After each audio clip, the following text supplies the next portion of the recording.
Hello students, last class में हमने phenol का प्रिपरेशन देखा था फ्रॉम गॉस प्रोसेस। आज हम देखेंगे preparation of phenol from cumene. ठीक है, तो जनरल रिएक्शन जो है हमारी,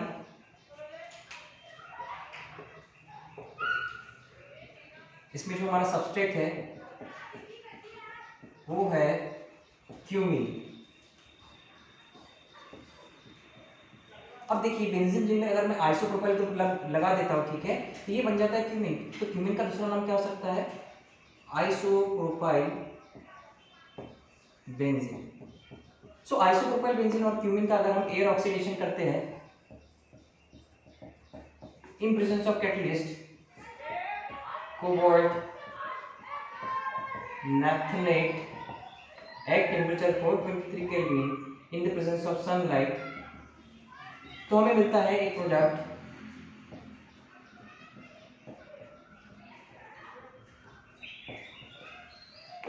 क्यूमीन हाइड्रोपरऑक्साइड।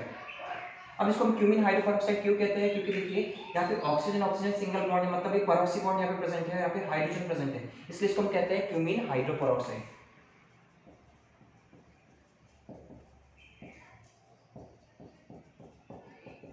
और इस क्यूमीन हाइड्रोपरऑक्साइड का फर्दर एसिडिफिकेशन करते हैं by using dilute sulphuric acid और H+N in the presence of water, तो हमें मिलता है हमारा required product that is phenol plus acetone.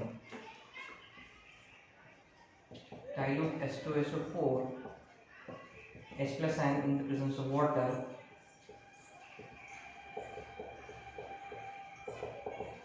ये हो गया phenol plus by product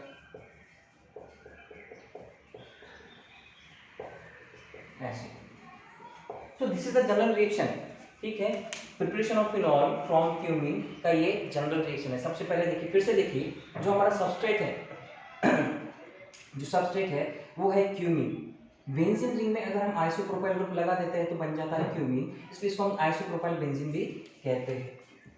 okay, तो इसका हमने क्या किया? एयर ऑक्सीडेशन किया। ठीक है, एयर के प्रेजेंस में इसका हमने रिएक्शन किया in the presence of catalyst cobalt naphthenate और temperature 423 kelvin in the presence of sunlight, तो हमें मिला क्यूमीन हाइड्रोपरऑक्साइड। यहाँ पर देखिए परऑक्सी बॉन्ड है, इसलिए इसको हम कहते हैं हाइड्रोपरऑक्साइड, परऑक्साइड। ठीक है, इसका अगर हमने फर्दर एसिडिफिकेशन किया डाइल्यूट सल्फ्यूरिक एसिड और H+N in the presence of water, तो हमें मिलता है हमारा रिक्वायर्ड प्रोडक्ट। तो ये तो हो गई जनरल रिएक्शन, लेकिन क्यूमीन से फिनॉल हमने कैसे बनाया, कैसे पता चलेगा? हमको पता चलेगा उसके मैकेनिज्म से। तो चलिए हम इसका मैकेनिज्म देखते हैं।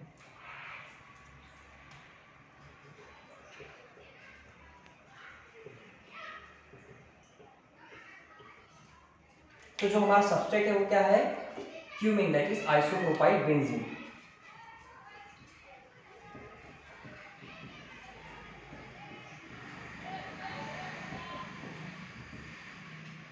अब यहां पर देखिए, ये हो गया ऑक्सीजन मॉलिक्यूल। ये जो पहली स्टेप है ये किसके प्रेजेंस में कराई हो रही है? In the presence of sunlight,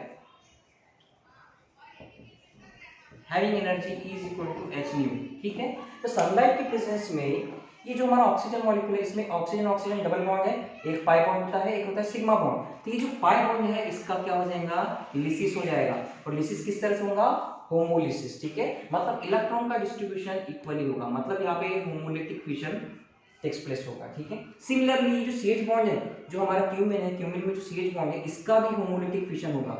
यहाँ पर भी 2 इलेक्ट्रॉन है, तो कार्बन अपना एक इलेक्ट्रॉन ले लेगा यहाँ पे और हाइड्रोजन अपना एक इलेक्ट्रॉन ले लेगा। तो यहाँ पर देखिए इन दोनों मॉलिक्यूल्स में होमोलिटिक फिशन हुआ है, तो इलेक्ट्रॉन का डिस्ट्रीब्यूशन इक्वली हुआ है। कार्बन के पास एक इलेक्ट्रॉन है, हाइड्रोजन के पास एक इलेक्ट्रॉन है, और यहाँ पे पाई बॉन्ड जब ब्रेक हुआ, यहाँ पे ऑक्सीजन ऑक्सीजन तो सिंगल बॉन्ड है, ऑक्सीजन के पास यहाँ पे एक इलेक्ट्रॉन और यहाँ पे ऑक्सीजन के पास एक इलेक्ट्रॉन। तो ये जो ऑक्सीजन आइटम है ये क्या करेगा? अपना ये जो एक इलेक्ट्रॉन है इस कार्बन के साथ शेयर करेगा और यहाँ पे CO बॉन्ड बनाएगा, और ऑक्सीजन ऑक्सीजन सिंगल बॉन्ड यहाँ पे पहले से ही प्रेजेंट है। यहाँ पे जो एक इलेक्ट्रॉन है वो हाइड्रोजन के एक इलेक्ट्रॉन के साथ शेयरिंग करेगा और एक बॉन्ड बनाएगा OH बॉन्ड। ठीक है, तो अपना जो प्रोडक्ट मिलेगा वो इस तरह से होगा।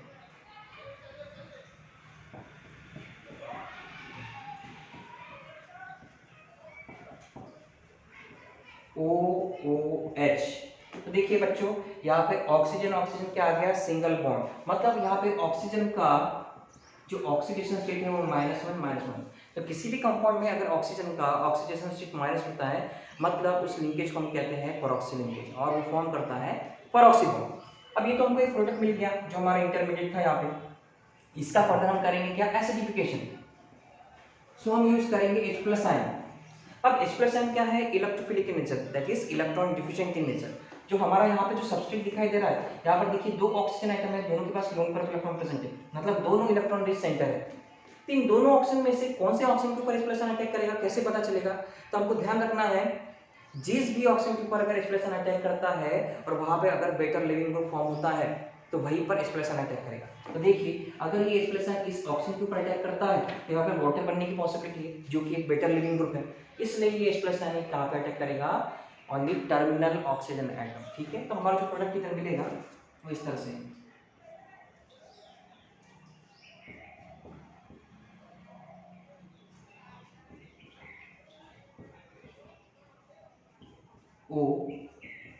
OH2।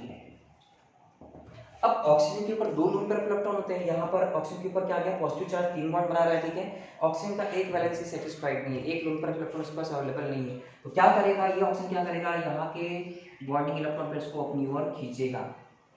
ठीक है, जब इलेक्ट्रॉन ये अपनी ओर खींचेगा तो इस ऑक्सीजन के ऊपर क्या आ जाएगा, पॉजिटिव चार्ज। इस पॉजिटिव चार्ज को कौन स्टेबलाइज करेगा, यहाँ पर देखिए यहाँ पे एक मिथिल ग्रुप प्रेजेंट है और एक ये है फिनिल ग्रुप। तो ये मिथिल ग्रुप में जो कार्बन है वो कैसा है, sp3 हाइब्रिडाइज्ड, और यहाँ पे जो ये कार्बन है कैसा है, sp2 हाइब्रिडाइज्ड। तो हमको पता है sp2 hybridised carbon atom is more electronegative than sp3 hybridised carbon atom, मतलब ये बॉन्डिंग इलेक्ट्रॉन पेयर्स को ये बहुत आसानी से खींचेगा अपनी ओर। तो यहाँ पे नेगेटिव चार्ज देगा और ये नेगेटिव चार्ज इस ऑक्सीजन के ऊपर अटैक करेगा, तो क्या बनाएगा, इंटरमीडिएट फिनॉक्साइड आयन। और अगर सपोज मिथिल ग्रुप यहाँ पे शिफ्ट करता है तो मिथॉक्साइड आयन बनाएगा, लेकिन मिथिल को हम क्यों नहीं लेंगे, methoxide ion is less stable then phenoxide ion, but phenoxide ion is more stable than methoxide ion because due to resonance phenomenon. Okay, that's why यहाँ का जो फिनिल ग्रुप है ये शिफ्ट करेगा इस ऑक्सीजन के ऊपर by using water molecule। Water यहाँ से चला गया पहले, ठीक है, ये फिनॉक्साइड आयन ने सॉरी फिनिल ग्रुप ने इसके ऊपर अटैक किया। ठीक है, सो CH3 यहाँ पर आ जाएगा पॉजिटिव चार्ज, यहाँ पे O, ये हमारा फिनाइल ग्रुप। अब बच्चों देखिए ये जो हमारा प्रोडक्ट जनरेट हुआ है इसमें इस कार्बन के ऊपर पॉजिटिव चार्ज है, मतलब ये क्या कहला रहा है, कार्बोकेटायन। और कार्बोकेटायन कैसा होता है, फिर से इलेक्ट्रॉन डिफिशिएंट। ठीक है, अब इसके ऊपर हम किसका अटैक करवाएंगे, वाटर मॉलिक्यूल का। हमारे पास क्या अवेलेबल है, वाटर मॉलिक्यूल, जो कि ऑक्सीजन उसके पास प्रेजेंट होता है, जो होता है इलेक्ट्रॉन रिच सेंटर। ठीक, अब ये वाटर मॉलिक्यूल इस कार्बन के ऊपर अटैक करेगा और हमको एक नया इंटरमीडिएट देगा। ठीक, एक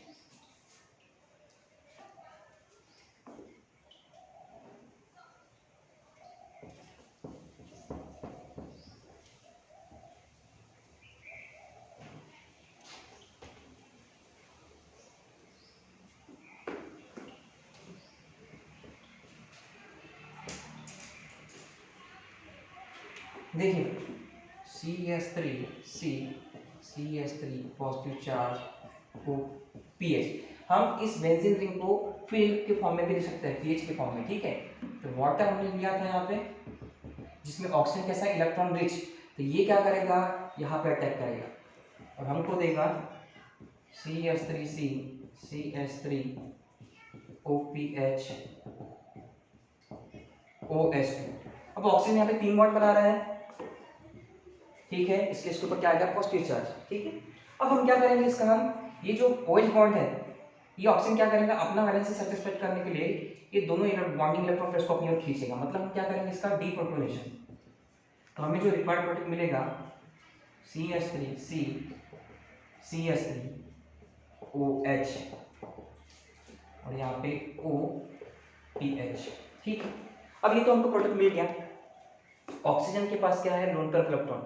ठीक है, ये क्या करेगा, यहाँ पे डबल बॉन्ड फॉर्मेशन की कोशिश करेगा। ठीक है, कि ये लोन पेयर इलेक्ट्रॉन जब यहाँ पे अटैक करेंगे तो ऑब्वियसली कार्बन 5 बॉन्ड नहीं बना सकता है। ठीक है, और यहाँ पे जो ऑक्सीजन है OPH ग्रुप ये कैसा है, इलेक्ट्रोनेगेटिव, तो ये बॉन्डिंग इलेक्ट्रॉन पेयर्स को अपनी ओर खींच लेगा, मतलब बॉन्ड यहाँ से ब्रेक होगा। जब यहाँ पे डबल बॉन्ड बनेगा तो बॉन्ड यहाँ से ब्रेक हो जाएगा।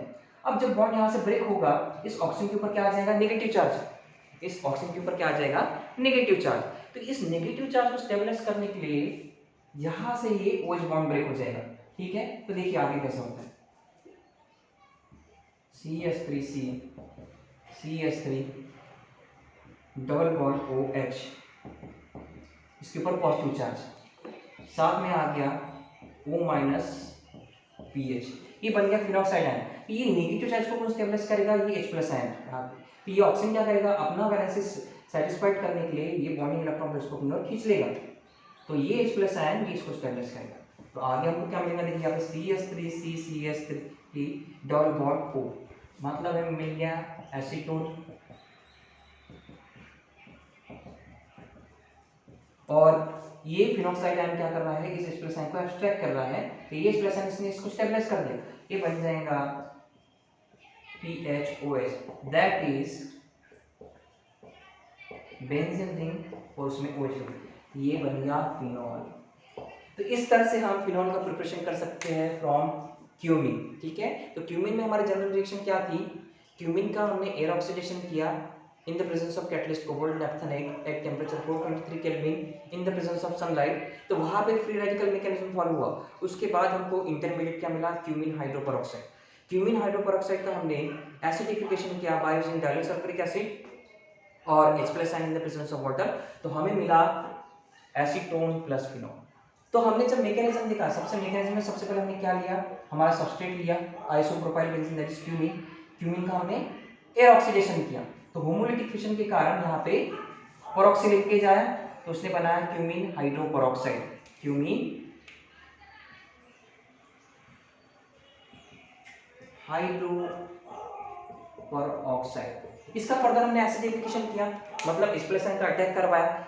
हमने ये भी चेक किया कि कौन से ऑक्सीजन के ऊपर H+ आयन अटैक करेगा, वहीं पर अटैक करेगा जहाँ पे बेटर लिविंग ग्रुप फॉर्म होने की पॉसिबिलिटी होगी। तो यहाँ पे वाटर बनेगा, वाटर चला जाएगा, यहाँ पे वाटर लॉस होने के बाद यहाँ पर देखिए कार्बन के ऊपर पॉजिटिव चार्ज आ गया, मतलब कार्बोकेटायन हमको मिला। फिर हमने न्यूक्लियोफाइल लिया एज अ वाटर मॉलिक्यूल, और न्यूक्लियोफिलिक अटैक यहाँ पे हम करवाते हैं, ठीक है। तो आगे हमें क्या मिलता है, एक इंटरमीडिएट प्रोडक्ट। तो यहाँ पे हमने इसका डीप्रोटोनेशन किया, और फिर ऑक्सीजन के लोन पर इलेक्ट्रॉन ने यहाँ पे अटैक किया, यहाँ पे डबल बॉन्ड फॉर्मेशन की कोशिश की, ये फिनॉक्साइड तो यहाँ से रिलीज हो गया, और फिनॉक्साइड आयन को यहाँ पर H+ आयन इसने स्टेबलाइज किया, तो हमें मिल गया एसीटोन प्लस फिनॉल।